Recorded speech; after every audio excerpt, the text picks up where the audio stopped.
Good evening students. बेटा आज हम जो पढ़ने वाले हैं वो है टाइप्स ऑफ लोकल रिसोर्सेज, स्थानीय साधनों के प्रकार। तो स्थानीय साधन कितने प्रकार के होते हैं उसको वर्णन करना है। तो कहना स्थानीय साधन 4 प्रकार के होते हैं। दृश्य साधन, श्रव्य साधन, दृश्य श्रव्य साधन, क्रिया सहायक सामग्री। तो विजुअल एड्स में क्या होता है कि हमें सिर्फ देखने वाली चीजें प्रोवाइड करवाई जाती हैं। चार्ट हो गया, मॉडल हो गया, ग्राफ, बुलेटिन बोर्ड, ये सब जो है जो हम सिर्फ देख सकते हैं। लेकिन श्रव्य में क्या होती है जो हम सिर्फ सुन सकते हैं, जैसे कि आपका इसमें आपका टेप रिकॉर्डर, रेडियो, ग्रामोफोन, विज्ञान संबंधी प्रसारण, ये सब चीजें आपको देखने को मिलती हैं। तो यहाँ पे कह रहे हैं कि भाई दूरदर्शन और आकाशवाणी से स्कूल के बच्चों के लिए नियमित रूप से कार्यक्रम प्रसारित होते हैं। इन कार्यक्रमों में प्राय विद्यार्थियों और विज्ञान अध्यापकों के लिए उपयोगी वैज्ञानिक प्रकरणों पर भाषण प्रसारित किए जाते हैं। जब जब इस प्रणाली का विकास होता जाएगा वैसे वैसे विख्यात वैज्ञानिक और वैज्ञानिक अध्यापक आकाशवाणी के अधिकारियों से मिलकर वैज्ञानिक रुचि के प्रकरणों पर सुंदर संभाषण तैयार करने लगेंगे। बीबीसी से भी वैज्ञानिक प्रकरणों पर अच्छी बात प्रसारित होती है जो विज्ञान के अध्यापकों और वरिष्ठ अध्यापकों के लिए बहुत महत्वपूर्ण है। बीबीसी का एक चैनल का नाम है। वहां पर सुझाव दिया जाता है कि प्रत्येक स्कूल में एक ऐसा अच्छा रेडियो और टेलीविजन होना चाहिए। रेडियो की आवाज खराब हो तो प्रसारण का उद्देश्य ही समाप्त हो जाता है। दूरदर्शन और आकाशवाणी से अधिकारियों से परामर्श करके समय सूची में रेडियो सुनने का और टेलीविजन देखने का समय निश्चित कर लेना चाहिए। दूरदर्शन और आकाशवाणी से ऐसे प्रसारणों के रिकॉर्ड भी प्राप्त किए जा सकते हैं। अध्यापक के शिक्षण के दौरान आवश्यकता के अनुसार इन प्रसारणों को उनका उल्लेख करना चाहिए। अध्यापक को इस बात पर ध्यान रखना चाहिए कि वे विद्यार्थियों और प्रसारणों के लाभ से वंचित न रह जाएं। जिनकी श्रवण शक्ति अच्छी नहीं, ऐसे विद्यार्थियों से आगे बिठाना चाहिए। आकाशवाणी के प्रसारणों के प्रति विद्यार्थियों को रुचि बढ़ाने के लिए अध्यापक को पहले ही उनसे कह देना चाहिए कि उन्हें प्रसारण का सार लिखना होगा या उस संबंधित प्रश्नों के उत्तर देने होंगे। इससे प्रसारण को ध्यान सुनेंगे और उनका पूरा लाभ उठाएंगे। Gramophone, radio record, tape recorder, भाषा फोन, ये सब सामग्री है इसके अंतर्गत आते हैं। ठीक है। उसके बाद आपका दृश्य साधन जो आप देख भी सकते हैं और सुन भी सकते हैं। ठीक है। जैसे कोई फिल्म प्रोजेक्टर हो गया, साउंड फिल्म हो गया, इसके अंदर वो आते हैं। आपकी क्रिया सहायक सामग्री में कौन से आते हैं? वो साधन जो विद्यार्थी और अध्यापक क्रियाओं में विकसित होते हैं, उन्हें क्रियाओं से विकसित होते हैं, उन्हें क्रियाओं के साधन कहा जाता है। इन साधनों के बिना शायद विज्ञान शिक्षण का कार्य अधूरा माना जाता है। इनमें विज्ञान प्रयोगशाला, विज्ञान संग्रहालय, विज्ञान किट, विज्ञान संबंध भ्रमण और यात्राएं, विज्ञान स्वनिर्मित उपकरण, ये सब प्रमुख होते हैं। अब उपयोगिताएं क्या है इसकी? करें इन साधनों के प्रयोग छात्र को विषय संबंधित सामग्री को याद रखने में हेल्प मिलती है। यह शिक्षण अधिगम प्रक्रिया को अधिक रुचिपूर्ण बनाते हैं। छात्रों में विषय के प्रति रुचि बढ़ाने से में स्थानीय साधन बहुत योगदान देते हैं। इन साधनों के प्रयोग से भाषा की कमियों को भी दूर कर सकते हैं। ये छात्रों में वस्तुओं और विभिन्न प्रक्रियाओं के जांच परख करने के कौशल का विकास करते हैं। ये साधन पिछड़े और मंद बुद्धि छात्रों के शिक्षण में भी सहायता करते हैं। ये साधन विषय के ज्ञान को वास्तविकता के निकट लाने का प्रयास करते हैं। छात्र इन साधनों के प्रयोग से कक्षा में अधिक सक्रिय रहते हैं। इन साधनों के प्रयोग से छात्रों को प्राकृतिक और मानव निर्मित वस्तुओं के बीच तुलना करने का मौका मिलता है। ये साधन शिक्षण प्रक्रिया को छात्र केंद्रित बनाने में भी सहयोग करते हैं। शिक्षण उद्देश्य को पूरा करने में भी यह साधन अपना महत्वपूर्ण योगदान देते हैं। यह छात्रों में वैज्ञानिक अभिरुचि के विकास के लिए भी सहायक होते हैं। अब कह रहे हैं एक अन्य वर्गीकरण की शिक्षण सामग्री को 2 भाग में बांटा गया है। अब प्रोजेक्ट साधन और प्रोजेक्ट साधन। प्रोजेक्ट में क्या आता है आपका? एपिडाइस्कोप, फिल्म पट्टियां, जादुई लालटेन, व्याख्यान मेज प्रोजेक्ट, माइक्रो प्रदर्शक, फिल्म स्ट्रिप प्रदर्शन प्रोजेक्टर, अपारदर्शक प्रोजेक्टर।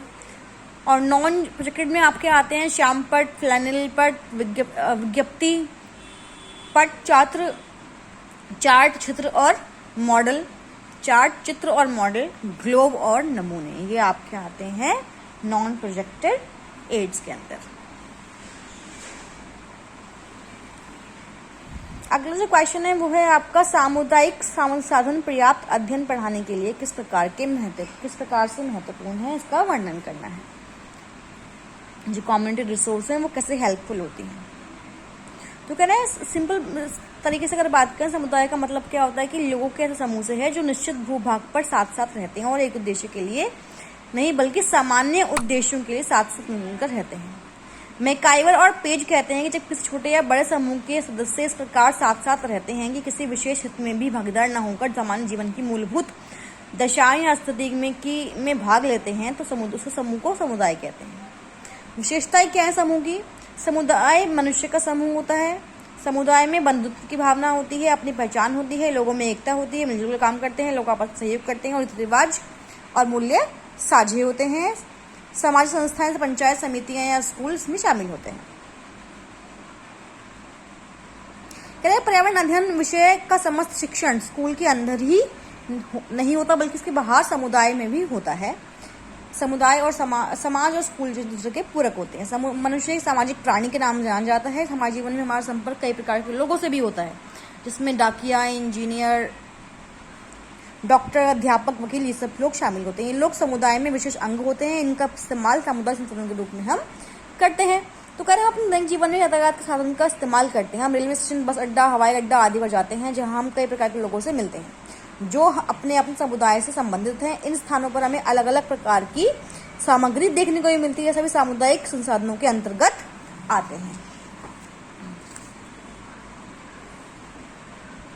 क्या सामुदायिक संसाधनों का पर्यावरण अध्ययन शिक्षण में महत्व क्या है? तो इसका जो है बहुत अधिक महत्वपूर्ण स्थान है। विज्ञान संग्रहालय होते हैं, भ्रमण होते हैं, विज्ञान मेला या प्रदर्शनी भी होते हैं। म्यूजियम की अगर बात करें, हम संग्रहालय की अगर बात करें, संग्रहालय में विद्यार्थियों की शिक्षा के प्रति रुचि उत्पन्न करने के लिए संग्रहालय और अजायब घर एक महत्वपूर्ण साधन है। संग्रहालय में अलग प्रकार की उपयोगी और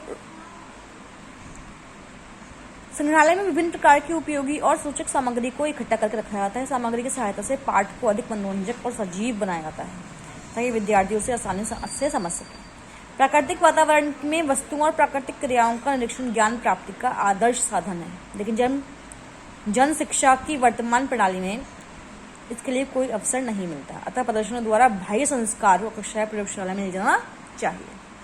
तो इसके लिए जरूरी क्या है? इसके जरूरी नहीं है कि प्रत्येक स्कूल के विज्ञान विभाग का अपना सिद्धांत संग्रहालय हो। संग्रहालय केवल शिक्षण में सहायता नहीं करता बल्कि स्कूल में उचित वातावरण का निर्माण भी करता है। एकत्रित और विद्यार्थियों द्वारा निर्मित वस्तुओं के संरक्षण और प्रदर्शन के लिए शोकेसों की व्यवस्था होनी चाहिए। विद्यार्थियों को संग्रहालय की चीज बढ़ाने के लिए प्रोत्साहन करना चाहिए। पुरानी और टूटी फूटी वस्तुओं को टाइम पर बदलते रहना चाहिए। संग्रहालय के विषय में 2 महत्वपूर्ण अंग हैं: नाम, वैज्ञानिक और साधारण दोनों शब्दावलियों में। नमूने का परिवार, कब और कहाँ मिले, जिसने ढूंढे उस व्यक्ति का नाम, नमूने की महानता। कह रहे हैं ये सब संक्षिप्त और साधारण भाषा में लिखी होनी चाहिए। एक आम संग्रहालय में यांत्रिक शब्द या वाक्य इस्तेमाल नहीं होने चाहिए। संग्रहालय में रखी वस्तुओं की कोई गिनती नहीं होती, इसलिए निम्नलिखित सूची को पूरा नहीं समझा जाना चाहिए। केवल उन वस्तु के प्रकारों को दिखाते हैं जो संग्रहालय में इकट्ठे किए जा सकते हैं। तितलियां, पतंगे, अन्य कीड़े मकोड़े, पत्ते, तने, मेंढक, घास, फूल, कंदमूल, सिक्के, टिकटे, कुकुरमुत्ते, घास पात, बीज, कोई धातुएं, खाने इत्यादि। विज्ञान रुचि वाले मॉडल जैसे स्टीम इंजन, दूरसंचार, मोटर, बिजलीघर, मानव शरीर, ये भी कई उदाहरण हो सकते हैं। बात करते हैं हम भ्रमण की, एक्सकर्शंस जिसको हम बोलते हैं। तो एक कहते हैं कि बुद्धिमान अध्यापक अपने शिक्षा कार्य में सफलता प्राप्ति के लिए हमेशा समुदाय के साधनों का इस्तेमाल करता है। समुदाय चाहे शहरी हो या देहाती, कई ऐसे अवसर देता है अध्यापक जो शिक्षा के दृष्टिकोण से बहुत महत्वपूर्ण होते हैं।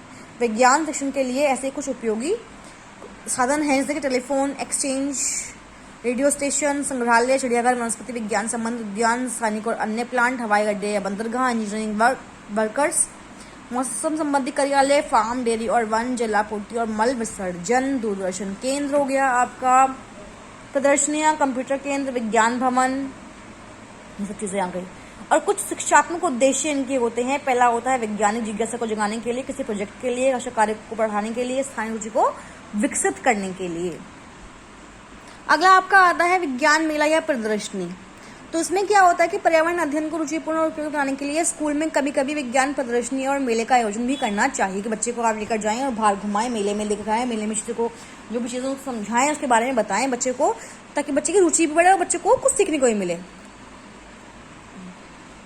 अब विज्ञान प्रदर्शनी में कौन कौन चीजें जो है वहां रख सकते हैं, तो करें प्रकृति में होने वाली विभिन्न प्रक्रियाएं, उनके प्रभाव, सामान्य यंत्रों की संरचना और कार्यप्रणाली, पौधे और जीवन में होने वाली विभिन्न क्रियाएं प्रणालियां, पौधे, जीवन और अन्य पदार्थों की संरचना, स्थिर और चलित मॉडल, उपकरण, यंत्र प्रयोग, चित्र, चार्ट आदि, प्रयोगात्मक यंत्र, पत्थर, पत्ते, जीवांश, कंकाल, बीज, अनाज और रेशों का संग्रह, जूट, कपास, नारियल, सब, भौतिक विज्ञान, रसायन शास्त्र और जीव विज्ञान के कार्य योग्य मॉडल भी इसके अंदर हो सकते हैं। लाभ क्या है विज्ञान प्रदर्शनी के, तो करें विज्ञान प्रदर्शनी देखकर विज्ञान आधारित नवीनतम ज्ञान प्राप्त होता है, छात्रों में वैज्ञानिक चिंतन, तर्क, निर्णय और करने की शक्ति आती है।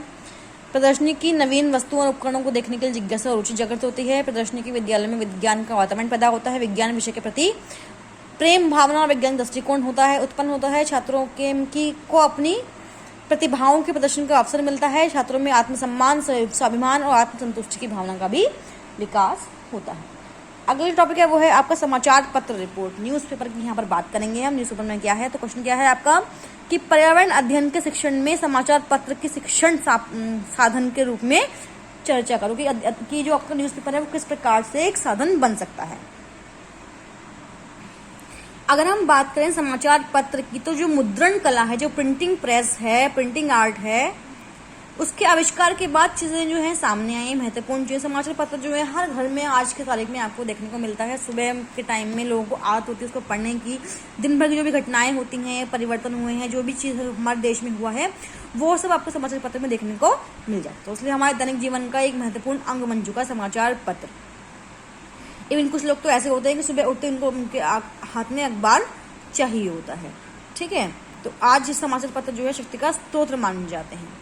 यहाँ पे कुछ लाइन्स लिखी गई हैं कि झुक जाते हैं उनके सम्मुख गर्वित ऊंचे सिंहासन, बांध न पाए उन्हें आज तक कभी किसी का अनुशासन, निज विचारधारा के पोषक हैं, प्रचार के दूत महान, समाचार पत्रों का करते इसलिए तो वो तो सब सम्मान। तो ये कुछ समाचार पत्र के हित में, उनकी तारीफ में कुछ 4 लाइन यहाँ पे लिखी गई हैं। क्या सुबह से ही मनुष्य को इसका इंतजार रहता है कि अखबार आएगा, समाज की उन्नति में इसका अहम योगदान भी है। आसपास की जितनी भी घटनाओं का ज्ञान हमें समाचार पत्रों से ही प्राप्त होता है। समाचार पत्र का इतिहास अत्यंत प्राचीन है।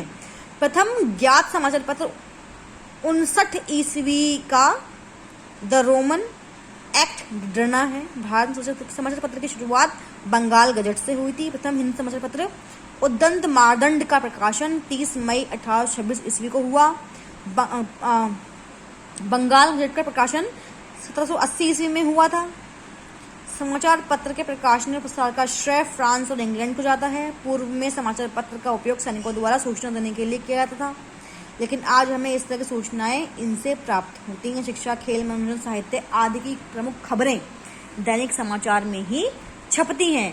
हर देश में अलग अलग भाषाओं में इसका प्रकाशन होता है। दैनिक समाचार पत्र के अलावा मासिक, पाक्षिक और साप्ताहिक पत्र पत्रिकाओं का प्रकाशन इसमें होता है। हमें इसके माध्यम से घर बैठे देश विदेशी गतिविधियों का पता चल जाता है। समाचार पत्रों के लेख, खबरें समाज की उन्नति में इनका विशेष योगदान रहता है।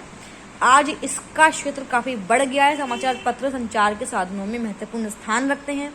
यह सूचना का साधन अन्याय के खिलाफ हमेशा तत्पर रहता है, इसलिए यह हमारे ज्ञान का सशक्त माध्यम बनकर उभरा है। यदि समाचार पत्र अपने कर्तव्य का परिचय दें तो निश्चित रूप से आज के समाज के लिए वरदान है। इनमें सेवा भाव है। इनका मूल्य कम होने के कारण इनकी पहुंच जनसाधारण तक भी है। यह देश के चरित्र को ऊंचे उठाने वाले हैं और न्याय का पक्ष लेने वाले और अन्याय के खिलाफ आवाज उठाने वाले हैं। कह रहे हैं न्याय का पक्ष लेने वाले, अन्याय के खिलाफ आवाज उठाने वाले हैं। ये राष्ट्रभाषा के विकास में सहायक है। नवीन साहित्य की सृजना में इनके योगदान की को हम भुला नहीं सकते हैं। यदि एक सकारात्मक दृष्टि से अपने कर्तव्य का निर्वाह करें तो निश्चित ही देश की काया पलटने में सक्षम हैं। ऐसे ही कई बातें यहाँ पर लिखी गई हैं, मतलब अखबार की जी तोड़ तारीफ यहाँ पर लिखी गई है। हिंदी भाषा में है, इसको आप एक बार रीड आउट कर लीजिएगा, ठीक है। तो मैं एक लास्ट तक पहुंच रही हूँ कि समाचार पत्र किसी भी देश में जनसंचार का प्रमुख माध्यम है। इस संबंध डॉक्टर MS सचदेवा का कथन है। उन्होंने कुछ बहुत सुंदर लाइनें कही हैं कि विभिन्न प्रकार की खबर समाचार पत्र लोगों तक पहुंचाते हैं। छात्र बेरोजगार रिक्त स्थान वाले भाग को पढ़ते हैं। छात्र वर्ग अखबार में अपनी परीक्षाओं के परिणाम को देखते हैं। बड़ी व्यावसायिक संस्थाएं अपने विज्ञापन को वहीं भेजती हैं जिसमें खरीदार आकर्षित होते हैं। इसके अलावा कुछ समाचार पत्र कचहरी सूचना, आयकर संबंध सूचना भी छापते हैं। साहित्य में रुचि रखने वाले व्यक्तियों की आवश्यकता पूर्ति के लिए रविवारीय पत्रिकाएं होती हैं, पर कभी कभार ही कोई समाचार पत्र औपचारिक शिक्षण में किसी महत्वपूर्ण शिक्षण उद्देश्य की पूर्ति करता है। तो अलग अलग लोगों ने इसके बारे में अपने अलग अलग विचार जाहिर किए हैं। महत्व क्या है समाचार पत्रों का?